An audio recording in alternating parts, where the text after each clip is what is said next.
Hey, this is Rob Swanson with the Real Estate Mogul Show. Let's get into it. What's up, everybody? Rob Swanson here, back with another episode of the Real Estate Mogul Show. Hey, we have got some absolutely fantastic things to talk about this week. Our weeks are always power-packed with fun information, and this week is no disappointment. So we are going to be diving in and talking about all sorts of fun stuff, and we're going to keep the content rolling. So what we'd like you to do is subscribe to this show on your favorite podcast player, and we'd love you to subscribe on YouTube, and do us a favor, share it with your friends if you're enjoying this content. We're having a blast coming together, talking to you, and we're hoping to engage you and get you a part of the community. So with that all being said, let's dive into this. Let's do a quick intro onto what we're going to be talking about. We are a day or so into the Virtual Market Challenge when this show is being released, and I can just tell you, even though we're recording this ahead of the challenge starting, I can tell you that people are loving it. And I can tell you that because we have done this type of training, whether it has been really high ticket, expensive, tickets to walk in the door and have us teach on a virtual market business market launch strategy, or whether it's been free content that we've done at various times online. People always reframe their thinking and see the lens of the world of real estate investing in a little bit different light. And so that's what's happening right now in the Virtual Market Challenge. We are taking people from start to launch in launching a virtual market for their real estate investing business. And the reason we're doing this is because I'm a big believer in the concept of going wide versus deep as you're trying to scale your real estate investing. There's a time and a place to go deep as you're building a portfolio and you want to establish your team and you want a good management system and you want good structure around what you're doing and you're building your cash flow. There's a time to go into a market and go deep. But from a cash generation strategy, when you're really building your phase one, the phase one of your real estate investing business, you want to go wide and you want to scrape the cream, the easy deals off the top of as many easy profit city markets as you possibly can. That's what we're going to be talking about in today's show. So before we do that, let's run around the room and just say hello and do quick life and week updates. And I got to tell you, I'm sitting here in my spot this morning, and I'm looking at these knuckleheads in the studio. Knuckleheads. With me. Yeah. This is a name calling day. I got a full-on view of Mike. Like, it's all legit. It's all good. And then I look over at Henry, and all I see is his shoulders down, and my camera is literally blocking the circle of his head. Hold that picture. You just took a picture. Hold it up to the second angle. Yeah. I just took a picture. So here, I'll actually give you my point of view. It's never been like this either. Am I like in a weird spot? It's kind of funny. So here. Hold it up to the other one. Okay, over there, this way. Yeah, there you go. Can you guys see that? Oh, it's a little blurry, but you can definitely not see Henry's face. You cannot see Henry's face. You can't see it, but it's all good. It's pretty funny. Anyway, I was just laughing about that. So that's my view from the studio. Who wants to kick us off this fine day? I'm kicking. All right. Kick it, Mike. So my quick update, and I'm assuming that Joe's going to flip over to the picture here. Yep. The races over the weekend were awesome. We were there all day Saturday. We actually I took our oldest daughter, who's sitting on my lap there in the picture, on Friday because we scored a couple free tickets. So that was kind of fun. But here's what's funny about this picture. I'm going to do a quick recap. Well, besides Cam's eyes, right? Cross eyes. Well, here's the deal: is it didn't hit me until later because I took it, but this was in between, nitro cars going down the track. So I took this photo and I took a quick glance at it, and I'm like, that's fine. And then I opened it up later on that night when we got home, and I said, okay, our oldest daughter, she's our middle child, but our oldest daughter sitting on my lap smiling, who's just always sweet. Our youngest, who is sometimes pretty shy, is ducking behind this thing. And then our son can't take a normal picture at 9 years old, and he's cross-eyed. And I was like, "This is our family. Yeah, there you go. This is, I mean, this is who we are." I didn't even can't- notice the little one in the middle there. Right, hiding. Yeah. That's pretty funny. And What are you doing? She doesn't look happy either. It's a little. Oh, they had a great time. She wanted to go back on Sunday. So here's what happened, though.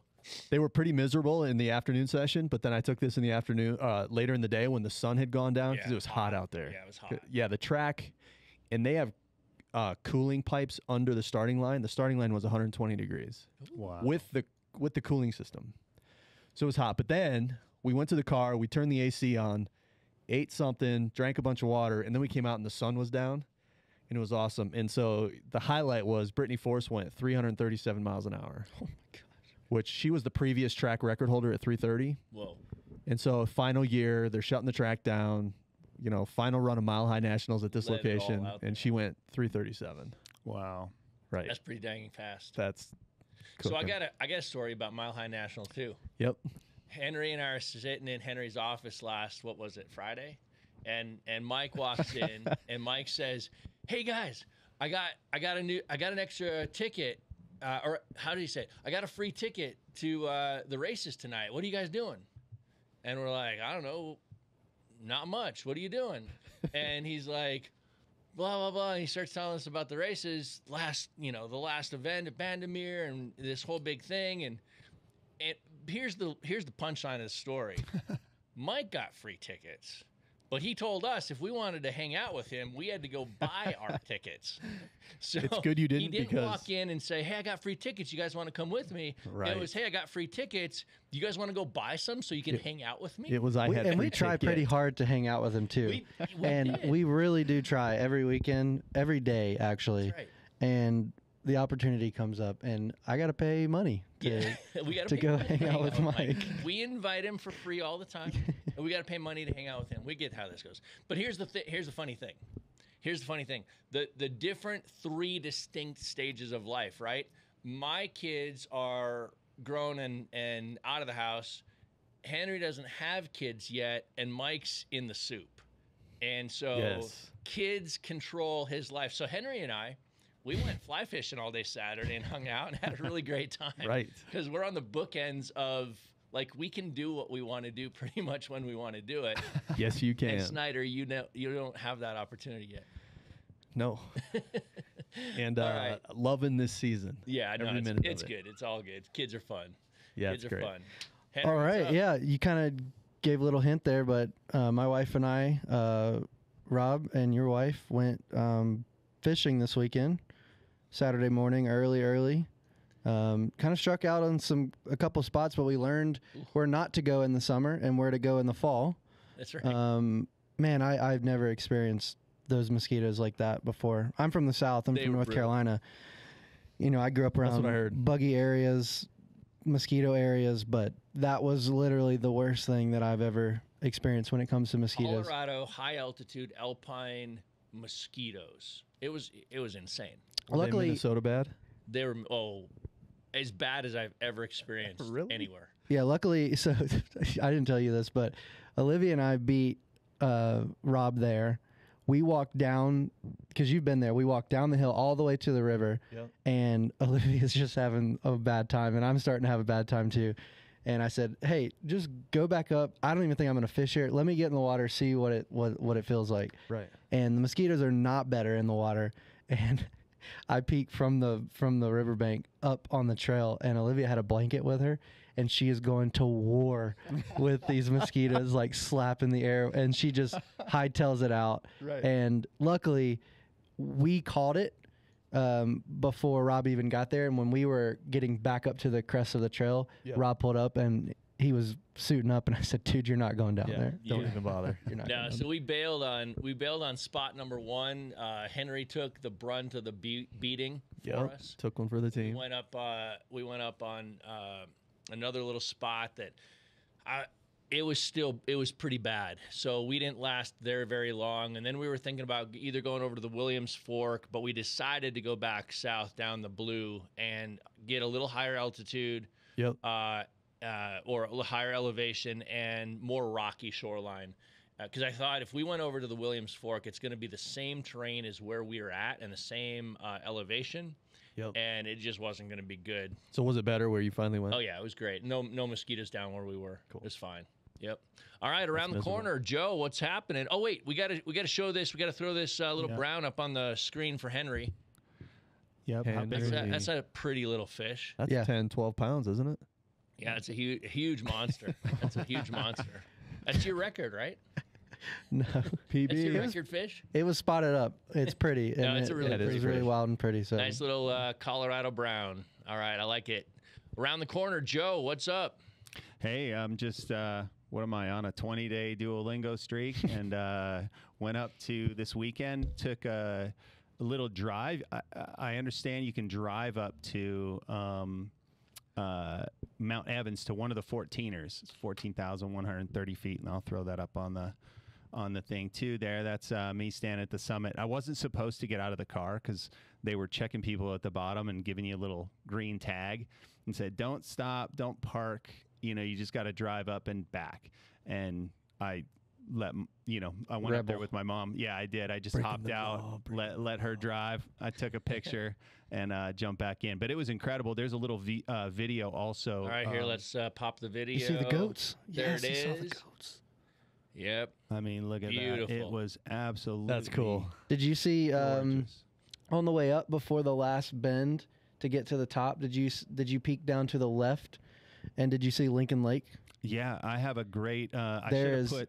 epic rock climbing down there in Lincoln Lake. Is that right? Yeah, Yeah. I should have put that video. There's another beautiful video I'll show you after the show of us driving by that. It's just sort of like That whole rock fall down there there's a whole guidebook of bouldering just for that small little area. Have you climbed there? Yeah. Yeah, really nice spot. I mean, it was. We went out there in the morning and we were back before lunchtime. You know, just absolutely gorgeous day. That's awesome. So yeah, doing good. Cool, guys. Well, let's jump on in. Here's what I want to start us off with. I want to start us off with the BLT. All right, and this is designed to get somebody thinking about deal structure. Okay, and so we're gonna dive into a little bit of framework to help people think about a real estate investing deal, and we're going to use the BLT to do it. Now, we're not talking about the sandwich. Sounds good. We're talking about the framework, okay? And the framework is buyer, lender, tenant, the BLT. And here's the question that I want you to ask every time you look at a deal, okay? So let me set the framework up here. A real estate investor decides they're going to invest in real estate, and they start generating leads. Whether, a lot of mainstream investors do that by calling up a real estate agent, saying, hey, look in the MLS and send me everything that's handyman special, needs work, discount, investor only, cash only. They go into the retail public marketplace. Then you have this subsector of real estate investors that say, you know what, I'm going to generate my own off-market leads. I'm going to go direct to seller. I'm going to negotiate better deals because these are not necessarily properties that are listed for sale, but they're properties that are causing some kind of a problem, either a property problem or a people problem. And I learned that from one of my mentors 20-some years ago, to see real estate from the perspective of what pain or problem is it creating. And then you've got people so those are your wholesalers. And then you've got the people that are the wholesaler and they do the deal, or they're just the wholesaler and they flip the deal to a landlord, a fix and flip investor, a rehabber, and they just get in and out. And so I don't care where you sit in the scheme of your approach to deal finding. Here's what I want you to think about. The BLT, and I want you to ask this question: who's got my money? Does the buyer have your money? Does the lender have your money? Or does the tenant have your money? And if you can answer that question, who has my money, you can probably structure a deal that is more beneficial to you. Now, we're going to break this down and we're going to talk about it. But I'm throwing this framework out to you guys, and is it landing initially? Question: who's got my money? And then think about it from this framework. BLT. Does the buyer have my money? Does the lender have my money? Or does the tenant have my money? Makes sense to me. Okay. I mean, I'm instinctually trying to fit myself into, my deals are mostly either B and T right now. Yeah, buyers or tenants. Yeah, I'm either wholesaling it, and I guess I'm assuming that the buyer has my money if I'm not going to close on it myself. And then as of this year, I'm really looking to structure more cash flow. So in my opinion, the tenants have my money. Yep. Cool. Great way to think about it. Great way. And why are you missing the L? In the BLT, why are you missing the lettuce? I can't wait to find out. Yeah, we'll talk about it. I guess because you're not yet using private money. Correct. Yeah. Once you use private money, it unleashes the floodgates of opportunity for deal structure. And so real estate investors that say, man, I've got a good W-2, I've got a good income, I can qualify for, I can get hard money, I can qualify for long-term financing, I don't need private money, are going to end up running into a brick wall at some point along that journey, because eventually lenders are going to say, your debt to income is too out of whack, or it's approaching our limits, and we're going to stop the funding, right? And so there are ways around that, portfolio loans, different things, but at the end of the day, private money is the lettuce in the BLT. It's the lender, and we'll talk about that. Mike, is this landing for you? Yeah, for sure. And I think especially wholesalers, they think, well, I'm not really funding a deal, I'm just selling it. But that's not the case. You find an end buyer to fund the deal. Every deal has to get funded, or it doesn't close, nobody gets paid, nobody sells a house, nobody buys a house. Yeah. So it's just different. How are you going to fund the deal? Yep. You're going to sell it to somebody else and they're going to fund it. You're going to bring in private money to fund it. You're going to bring in traditional financing to fund it, whatever the case. And Henry, I'll just say that, so you've gone down now, and are about to go down the traditional funding path again. Mm-hmm. As soon as you go down the private lending path, you'll be like, oh, my word. No, I mean, why? There's a time and a place for traditional funding. I understand the concept of it all. I just haven't had that. When there's a great relationship with a private lender, and you see how easy and how simple that can be to create the win-win. Yeah, I mean, Game changer. and we can do a whole show just on lending. Yeah. And funding and different ways to structure it, and pros and cons and risk, and all of those components. But that's not necessarily the direction we want to take this. But the BLT, let me break this down, because you guys have started to peel back the onion. And so, who's got my money? Does the buyer have my money? If you're a wholesaler, you're thinking about, okay, the buyer has my money. Okay, I'm gonna do this deal, and the way I'm gonna put money into hip pocket National Bank, into my pocket, I'm gonna flip this deal to a buyer. The buyer has my money. Now, you could also be the guy or the gal that is going to buy it, renovate it, and sell it retail. You could be a fix and flip investor, and you have to be thinking then about, the buyer has my money. Okay, I'm going to get paid when the buyer buys. But you've always heard this adage in real estate investing, that you make your money when you buy. And so what that means is, buy it right. Buy it with enough of a discount, or with good enough terms that you're making your money when you buy. Sometimes you get to realize the profits when you sell, but you make your money when you buy. So if I'm a wholesaler, the buyer has my money. If I'm a fix and flip investor, the buyer has my money. So that's the bacon in the BLT. That's the buyer. Let's move to the lettuce. Let's talk about the lender. The lender has my money when you're either doing one of two things. You're either using private money, and maybe you're overfunding the deal. So you're buying it for cash, at a property for cash at a discount, and you're borrowing, let's say, up to 72 cents on the dollar. You're borrowing up to, say, 72 cents on the dollar. The private lender has 28 to 30% equity above them. They're covered. You're borrowing 70%, and let's say you're buying it for 50 cents on the dollar, and you're going to renovate it, and you're going to put money into it. You're going to fix it up for another 10%, so you're into it for 60 cents on the dollar, and you borrow 70 cents on the dollar. So that amount that you borrow over your purchase price plus your repairs goes where? It's an overage that goes where? Your pocket. Goes into your pocket. But Rob, time out. You just blew up some people's heads.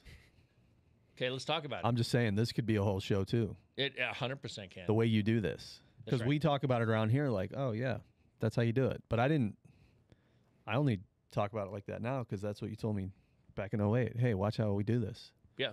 But the world thinks, okay, I'm buying it for 50. I need 10,000 to fix it up. I'm borrowing 60. Mm-hmm.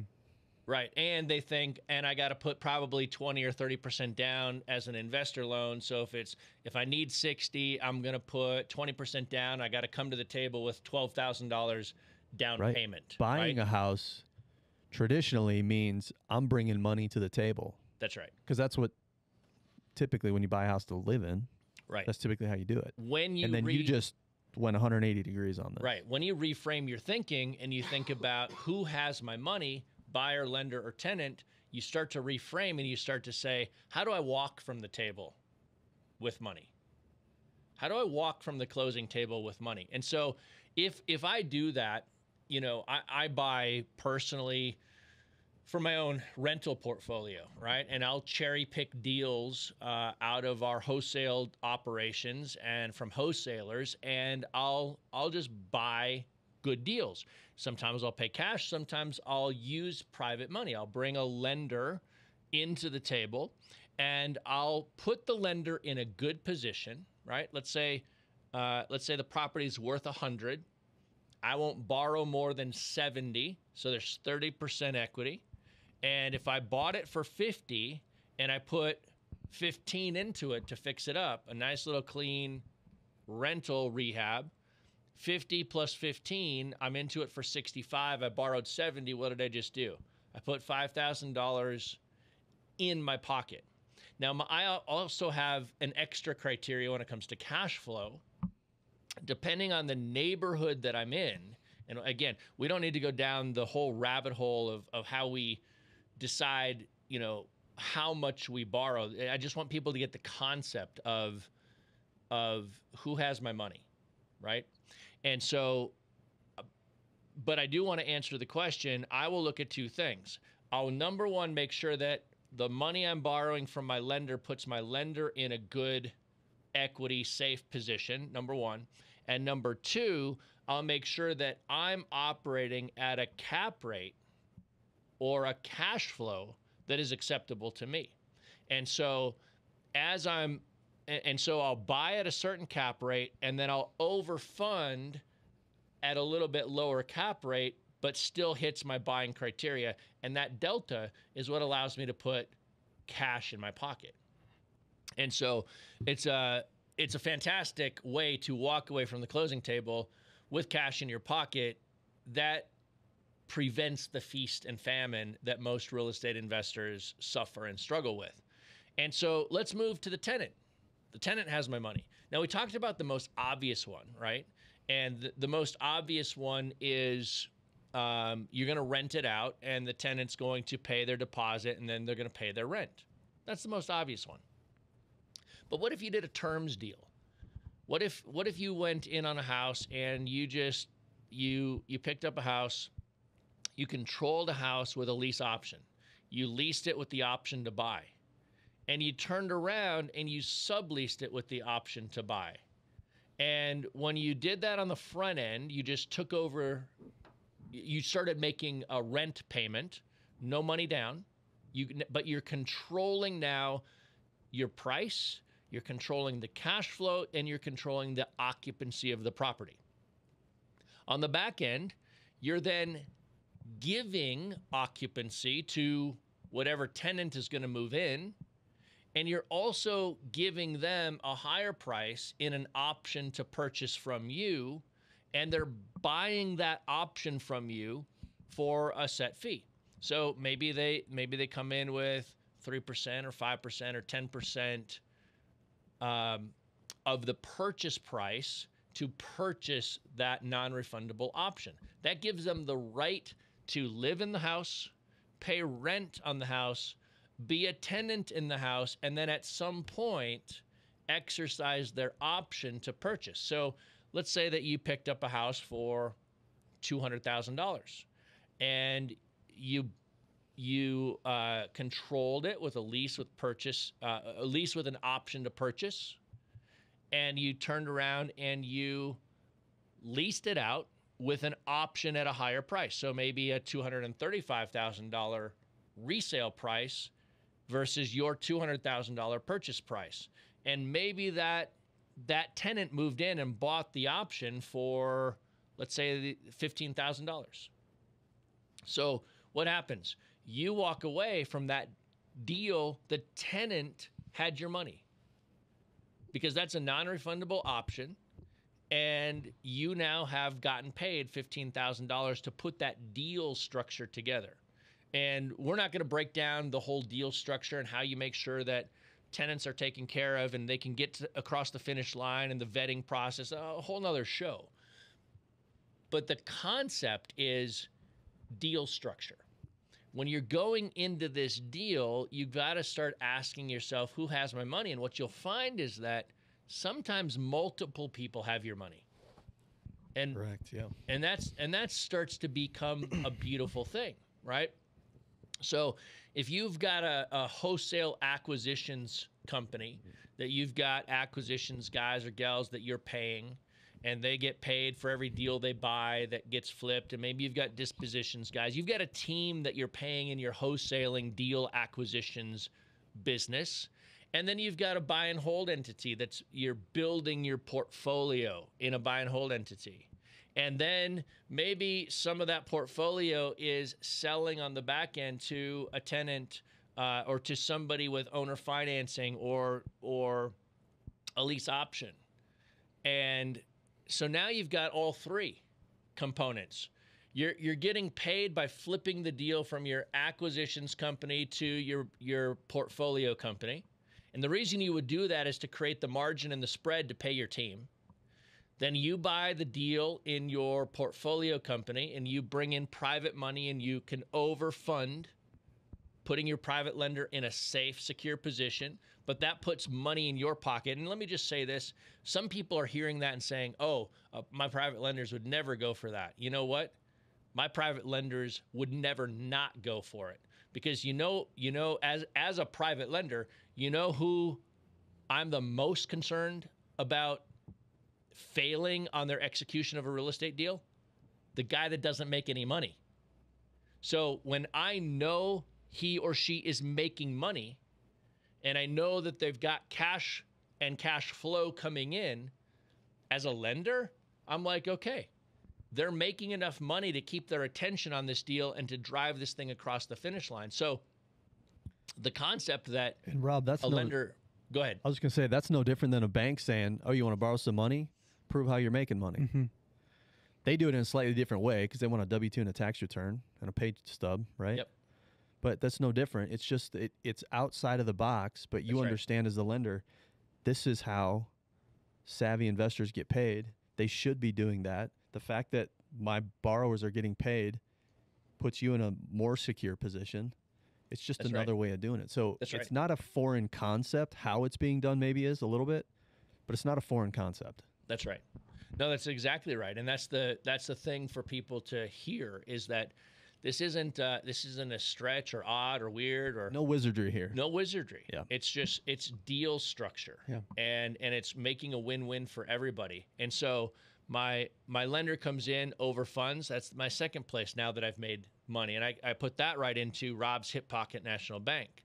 And then on the back end, maybe I rent the property out and then establish an option to purchase. And I sell an option, and I take a non-refundable option deposit. That's my third payday. So I've got a wholesale payday, I've got an overfunded payday, and I've got an option deposit payday, all on one deal, because I thought about the BLT. And I thought about who's got my money and how am I getting paid. And so when you do real estate deals in this way and you're thinking about it in this way, deal structure becomes a whole lot easier, and it kind of guides you towards the right structure to put in place to begin with, right? And it's because if you look at a deal and you say, I don't really know how I would get paid, from using private money. I don't really know how I'd get paid on the back end. I don't have the systems, operations experience, whatever the case may be. You might land on wholesaling this deal is the right place to be for you today. And you might land right there. The buyer has my money. I've got to just flip this deal and move on. But when you can start answering who's got my money and where am I getting paid, you start to have a lot more flexibility and freedom in what you're structuring. Yeah, one thing that kind of comes to mind for me is, now that you're framing it like this, without even thinking about it in the BLT framework, I come into most of my rental purchases right now looking to cash flow and build a portfolio, but at the same time, because we harp on getting deals off market at a discount so much, like that's just ingrained in when I make offers now. Yep. And then if it doesn't work out, I move on, because again, I'm trying to make my money up front, right, with the offer. And now that I think about it, I answered your question earlier. I said, well, in my scenario, when I've been acquiring for rentals, the tenants have my money, but that's not necessarily, it's that, and the buyer also has my money as well, because I'm buying it for the long run, but I'm buying it at such a discount to where I sit on overnight equity right when I close on the property. Yep. And if I wanted to, I'm not going to, but if I wanted to, I could sell it for more than I bought it for. Yep. In which the buyer has my money. But my long play is tenants have my money right now. In 15 years or whatever that time frame may be, you can always analyze the current market. And because you bought it at such a discount, Yep. the amount of equity that you build faster, in which now this retail buyer or new buyer has my money as well. Yep. Yeah, that's exactly right. And the only difference for you from the way you've been building your portfolio now is in sort of the wealth cycle that we teach. You've been phase one, cash generation, moving in that cash then into phase two, cash flow creation. The only difference when you start to insert private money into it, rather than taking the cash generation and moving it into cash flow, you've got options to bring a private lender in and actually overfund to purchase your portfolio, build your portfolio while doing cash generation at the same time. It reduces your cash flow slightly, but it puts $10,000, $12,000, $15,000 in your pocket. And guess what do you pay on taxes with that money? 0%. And why is that? Borrowed money. It's borrowed. Because it's borrowed money. You're paying it back. And so as you pay it back, depending on how you structure your private money, if you structure your private money amortized, you pay it back over time. If you structure it interest only, it just sits at the principal loan amount and you're paying a lower monthly fee. That's for you and your private lender to determine what structure is best for you. But it's a beautiful scenario. And so why are we talking about the BLT during the week of the virtual market challenge? And I'll tell you why. Because people move into a new market and the first thing they do is think, oh, it's different. What's different about this market? And I don't know the market, and I don't know the neighborhoods, and I don't know the culture, and I don't know the best barbecue place on the corner, and I don't know the this or that or the other, right?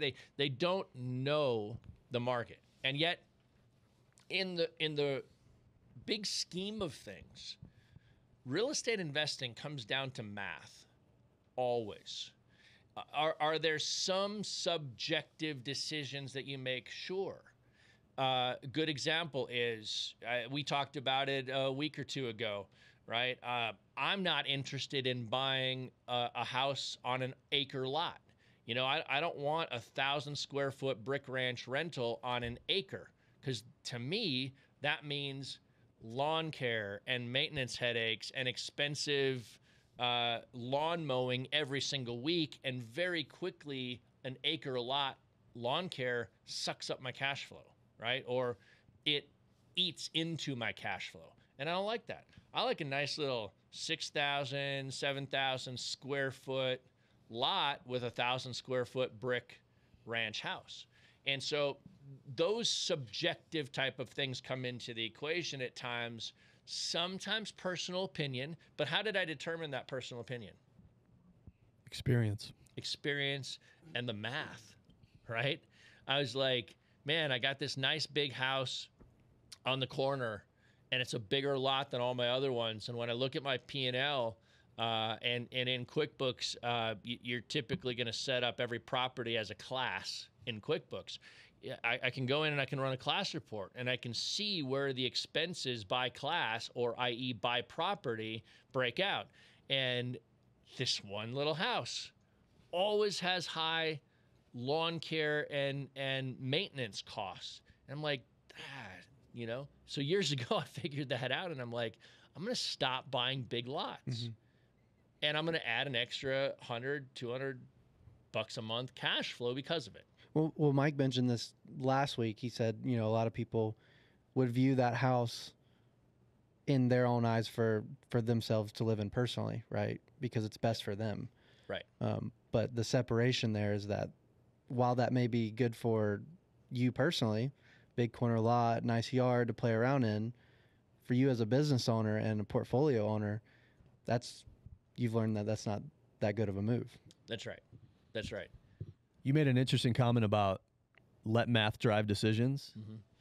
My experience working with people and coaching people is they let emotion drive what they do. Yeah. Instead of math. And what you find is, so I was exposed to it early here in this office, but then when you start as a wholesaler bumping into funds, real estate funds that are buying, talk about follow the math. They have put a lot of time, energy, and effort into here's what we buy and here's what we don't buy, and the stuff we do buy, here's why. And if it fits, the reason that I like selling to them is because if it fits, we'll take it. Yeah. Well, how do you know if it fits? Well, it's got to meet a location. Like if they don't buy a floodplain or something like that, it's got to fit location. But outside of that, does the math work? And it's a yes or no question. Yeah. The reason so some people loved math growing up, some people hated it. I enjoyed math because if I put the right answer on the paper, the teacher couldn't argue with me.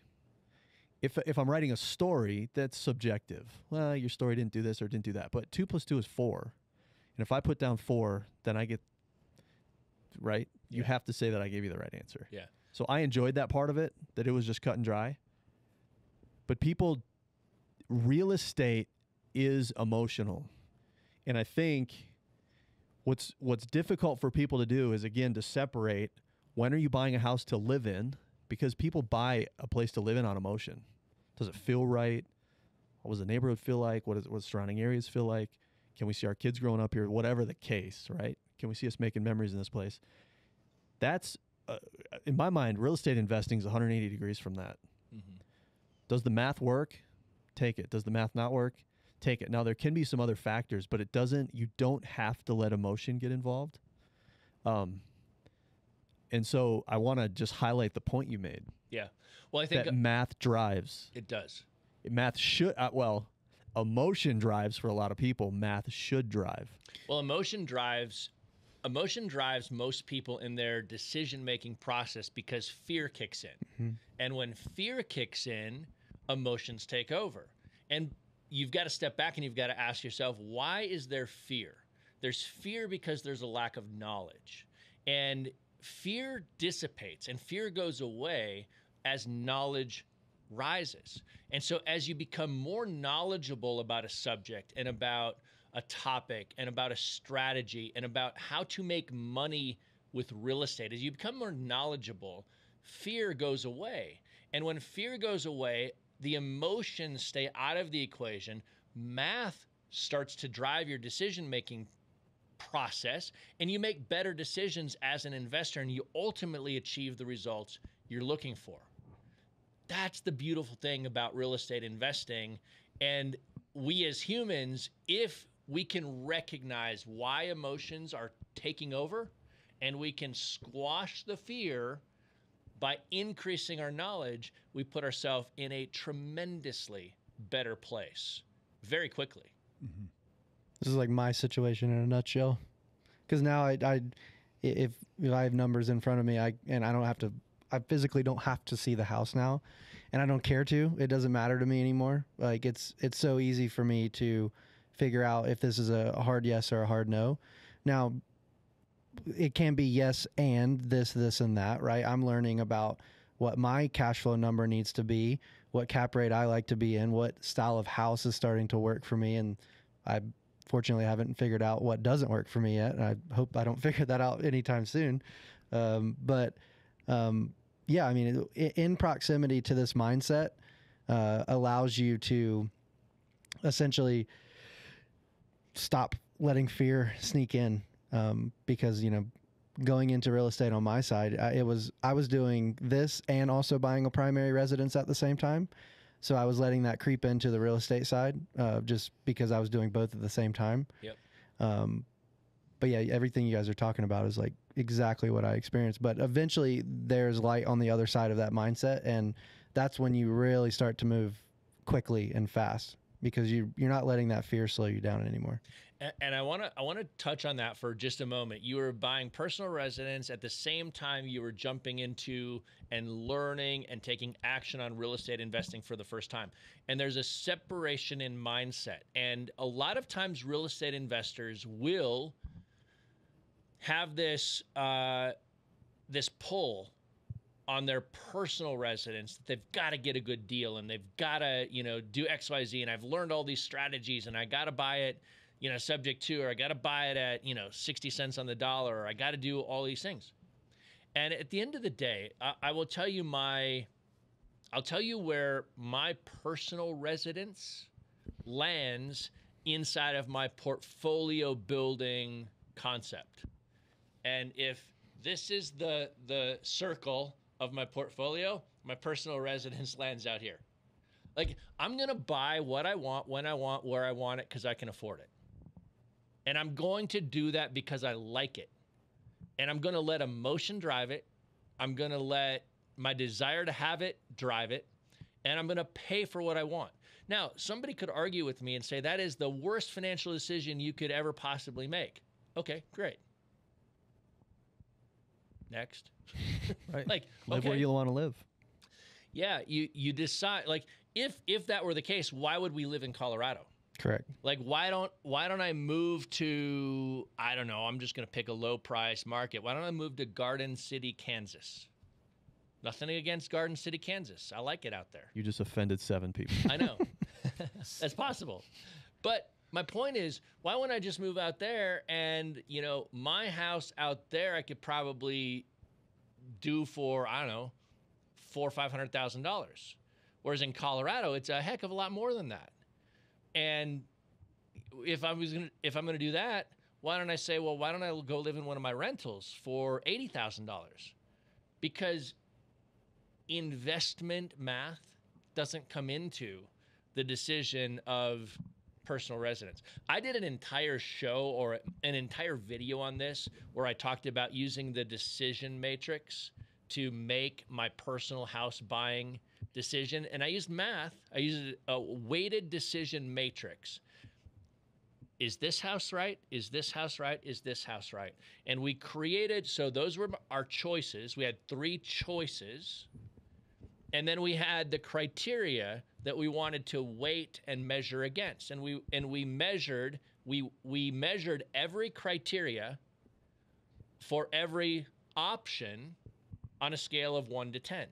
1 being the worst, 10 being the best. So if there were 10 choices, 10 things that we wanted to weight, the top score, if everything was weighted on a scale of 1, was 100 points. And so if it got 100 points, it was a 10 on everything. That option one, that house was a 10 on everything. Personal residence, right?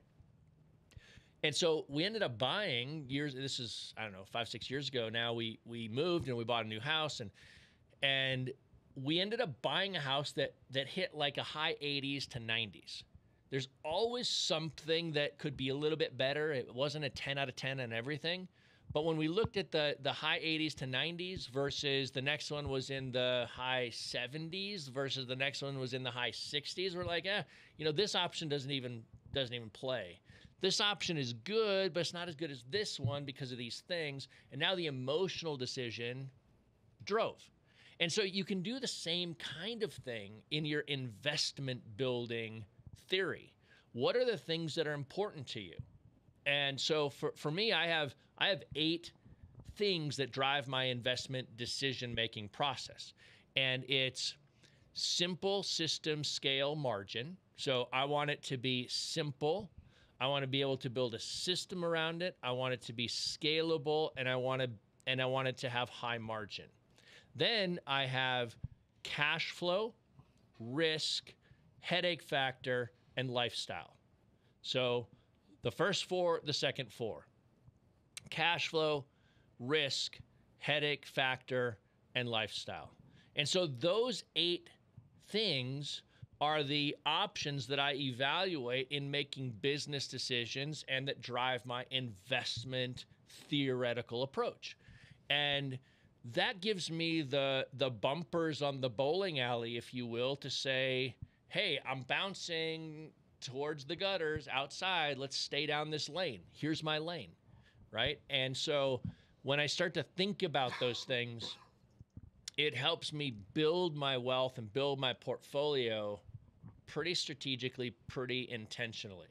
And so looping all of this back to the week of the Virtual Market Challenge. And if you're listening to this, if you're watching this and you haven't joined the challenge, you can go to freedomsoft.com/join the challenge. You can still jump in with us, and we'd love to have you. freedomsoft.com/join the challenge. And we're taking you through our process of launching your real estate investing business into a virtual market. And the whole idea is to drive phase 1 of the wealth cycle, and that is cash generation, right? So at some point you may decide that I'm going to dig into this market and go deep, but in the Virtual Market Challenge, we're going to teach you to go wide. I want you to go scrape a $5,000, a $7,000, a $12,000 easy flip payday off of 1, 2, 3 different markets. Easy marketing, cheap marketing in an easy profit city that's giving up deals quickly, but has a good balance of plenty of distressed inventory and a good ratio and balance of buyer activity. That's the key. Yeah, I want to touch on something because I did a call yesterday with a current FreedomSoft user who went through the 100 offer challenge. And I think he listens to the podcast, so if you're listening to this, shout out. But I don't think he'd mind me telling this story. But he did the 100 offer challenge in L.A. County. Born and raised in L.A. He doesn't live in L.A. anymore, but I don't know if this was an emotional decision or like he just felt like he wanted to do a deal back in L.A. Yep. That's fine, right? He got his 100 offers out, and I think he split 100 through 2 different markets. But both markets were very similar in how we would see LA County, Yep. right? But high priced, yeah. low inventory, high retail buyer demand, like all of the things that would put a big red flag on the investment arc from our perspective. Yeah, and I think he knew this, but he still wanted to try, and he wasn't blaming the 100 offer challenge or anything like that. But at the same time, he had started switching over to Maricopa County, high inventory, a lot of zip codes, huge county, right? So if you run that list as far as vacants in FreedomSoft, it's going to be a large list. Yeah. And then he also had someone tell him about Indianapolis, which I knew a little bit about Indianapolis before even looking at the list that he showed me, but it reminded me a lot about St. Louis, the cream on the top markets that you're talking about. Yep. Just strictly because of what the houses look like, what the streets look like, what the average purchase price was like. And he had a buyer friend, so he's already got a connection in the market. Told him about one zip code where a lot of buyers are buying in, and he looked at one zip code in Indianapolis, and it was 3 times as large as the vacant houses in LA County, and the house prices were, A tenth. Yeah, maybe a tenth of what he was marketing to in LA County.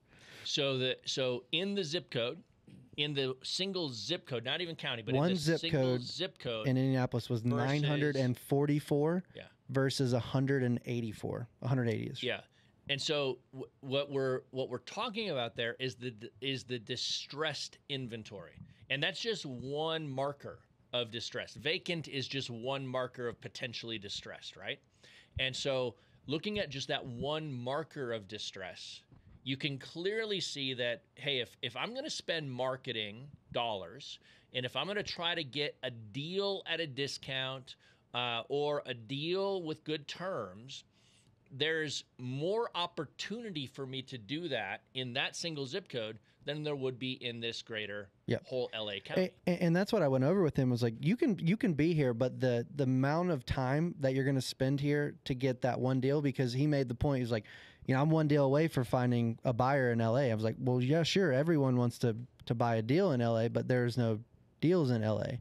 And let me caveat that there are deals in LA. Yeah. It just takes you more money in marketing and more time to get that. But the end result is probably more profit than the deal in Indianapolis. Exactly. But he was voicing that that's not what he was looking for. Yep. He was looking to get cash in his pocket as soon as possible. Right. That's right. So what I did was, I just brought up a picture on the snapshot in FreedomSoft of one of the houses he marketed to in LA. It looked like whatever we're thinking about in our heads right now. And then I brought up the first result in the list that wasn't even downloaded yet in Indianapolis, and it was exactly what we're talking about. 4,000, 5,000 square foot lot, 3 bedroom, 1 bath, 964 square feet, white stick built house. Yeah. It looked like a rental, but it was marked as vacant. Yep. And I just showed him side by side. And I said, where do you think the motivation is in these two lists? And I think he sent marketing to the Indianapolis list yesterday. So yeah. That's, a lot of times people just need that shake to their system to say, here's why we do this, right? And here's what I want to make. This is the point I want to make. You can make money in any market at any time using every real estate investing strategy. Period. Because some guy or gal is going to be listening to this and saying, well, I'm making money in LA. Yeah. Great. 100% you are. The question is, if your goal is to make money quickly, money consistently, and money at a lower marketing cost to get to that first deal, picking one city over another will dramatically and drastically impact that result. And that's the thing that I want people to understand. And I want people to understand that there is a mathematical way to pick that market that leads you to success. Now, this doesn't mean that you still don't need to have some knowledge. That doesn't mean that you still don't need to have some skill. And that doesn't mean you still don't need to put in the effort. You need all those things. You need some knowledge, you need skill, and you need to put in the effort. But if you put those 3 ingredients into the right market, that pot of the right market is going to produce something that is delicious to eat. Yeah, I'm excited for him because he has those three things. That's great. He knows how to be on the phone. He can talk about a deal. He can do it all. Yep. And I just think it just took that one call for him to make that. And heck, he may still do some business in LA County. But to your point, like, he voiced to me, he wanted these 3 things fast. Yep. And without even being in the virtual market challenge, he already did a style of research of shifting into another market that is the virtual market challenge. Yep. by himself. Yep. He just needed someone else to look at it as well and just say, hey, this is probably what you need to do. Well, those three things, right? Knowledge, skill, and then effort. I can't really help somebody with the effort. I can certainly help them with the skill if they're willing to put in the effort. And I can certainly help them with the knowledge, right? If they're willing to learn it, right? I have this t-shirt that I used to wear. We used to do these events, Mike. We called them the Build Your Business event. And the promise of the event is you'd walk in on Thursday morning and you'd walk out on Saturday afternoon with an entire business launched in a virtual market with leads coming in, buyers engaged. And we took people through this process for 3 days. And it was $5,000 a ticket to walk through the door. But they walked out with a fully living, breathing business. And I had this t-shirt that said, I can teach it to you. I can't understand it for you. And that somebody's listening to that and saying, wow, what a non-empathetic jerk. Right? But you have to understand, on day one, we would walk in and we would, by noon on day one, by lunchtime on day one, we had gotten more done in their real estate investing business by noon on the first day than they had in the last year. Because we did very specific things. We did very intentional things, things that were very knowledge-driven, skill-driven, and effort-driven to produce a result. Just shock the body. We just shocked the body. And people would go into lunch on that first day. Mike, you remember this. They're just like, oh, my gosh. You're like, it is pretty simple. And actually, this was pretty easy. Well, it was easy because they had the point, click, step by step, me instructing them, do this, do this, do this, do this. They didn't have to think, right? And so what happened is they would go through that high of day one by lunch. By the end of day one, they're like, we're continuing the work and we're continuing to build.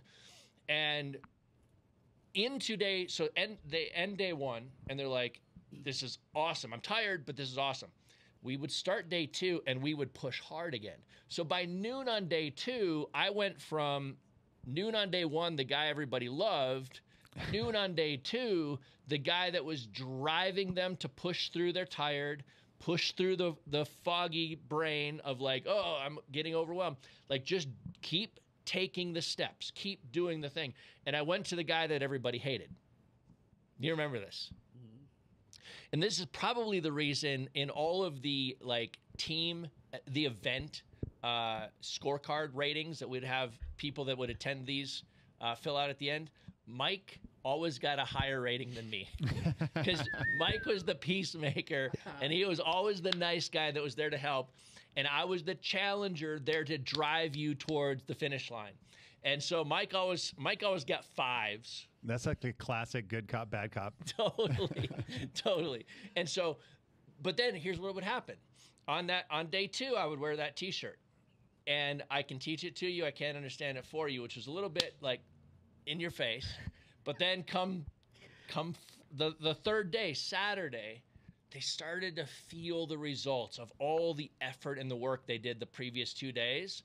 And they started to be able to take a deep breath. I started to lay off the push. Like, okay, we pushed through this season. It was a season of hustle.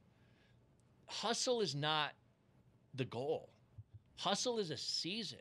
And if you hustle in the right areas for the right season, you then get to take a breath and step back, and you get to relieve yourself in this, and it's amazing. I can and see then all of a like sudden Rob people again. like me.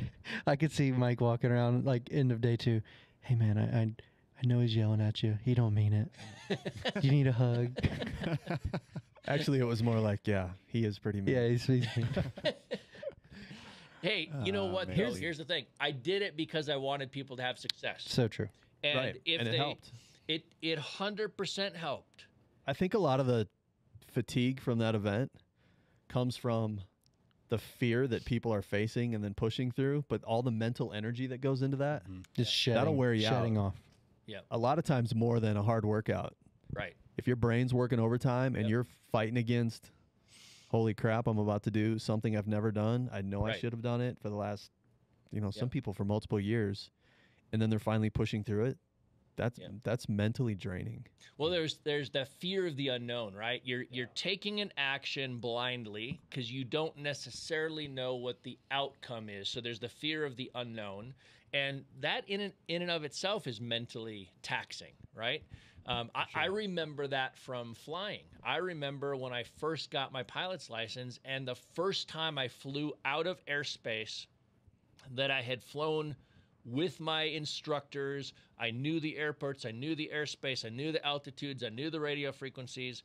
The first time I flew out of airspace that I was comfortable in, I became very uncomfortable. And it was the fear of the unknown. Am I going to find the airport right? Am I going to mess up the frequencies? Am I, all of these things that were just a repeat. It's a stamp and repeat of what I had been doing, but just in a different geography. That's virtual market investing, right? If you think you can do it in your backyard, I guarantee you can do it elsewhere. And these are the things that we dive deep into. For those people that are part of the Real Estate Mogul Academy, this is the stuff that we dive deep into inside of the Academy. And so the things we're talking about on this show, we're pointing people in the right directions. Inside of the Academy, we dive deep and we teach the step-by-steps and the how-tos on these things. That live event, Mike, we did from 2009 to 2019. So we did it for about 10 years. And most years we did 2 of those events a year. We did a spring event and we did a fall event. And most of the time we would put roughly 20 people in the room each time. And we would cap it at 20 people because that's what our team could really support and help. You can't put 100 people in that event. Yeah, and it was never the intention to put 100 people into it. So we kept it pretty small. I think there was a couple of times that we pushed over the 20 people, maybe 25, 26 people.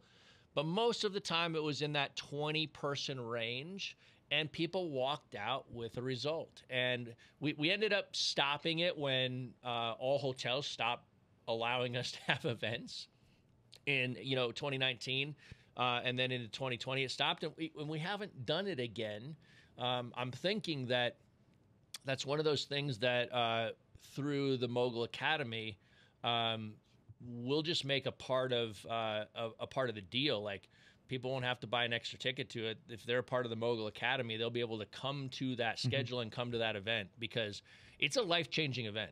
Yeah, we've already started talking about doing a 2 per year, spring and fall. We haven't really talked about the categories of those, whether it would just be a mastermind for the community and just, a bi-yearly check-in.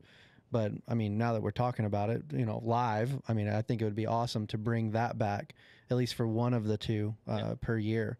Well, I think these would be probably an off-quarter deep teaching event where we've got we've got our spring members event, and then we've got our fall celebration event where it's really about building community and getting people together and letting them connect with like-minded people. Success stories that are really learning the same stuff and creating connections, because proximity is the thing that drives success. If you're around like-minded people that are doing the same things as you are, and you maybe hit a brick wall and they're having success, asking them, what are you doing? What do you think I'm missing? Having that ability to kick something off with somebody is massively helpful.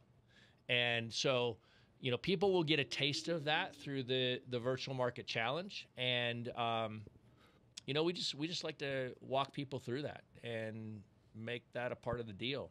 Guys, let me ask you this. What else, if anything, do we need to talk about, or is it time to jump into the Mogul Memes section? I'm good. What do you think? Time to jump in? Memes. Let's do it. Mogul memes. Let's get on the downswing wrap of another Real Estate Mogul Show. Hey, one quick thing. Yeah. I see all the icons on the computer on the bottom. Is that any way to take that off of there? I know this is just for people listening. We had some tech issues this morning, and so we're using a different computer. So I'm just trying to. It's Mike's fault. I was just gonna say it was Joe's fault. Totally, I'll take it. There we go. Cool. That way we got a nice full screen with nothing in pending. So Yeah, I'm pretty good at tech like that, so I took care of it for you. thank you, dude. Yeah, Appreciate you. You're welcome. You're welcome. Just ask me.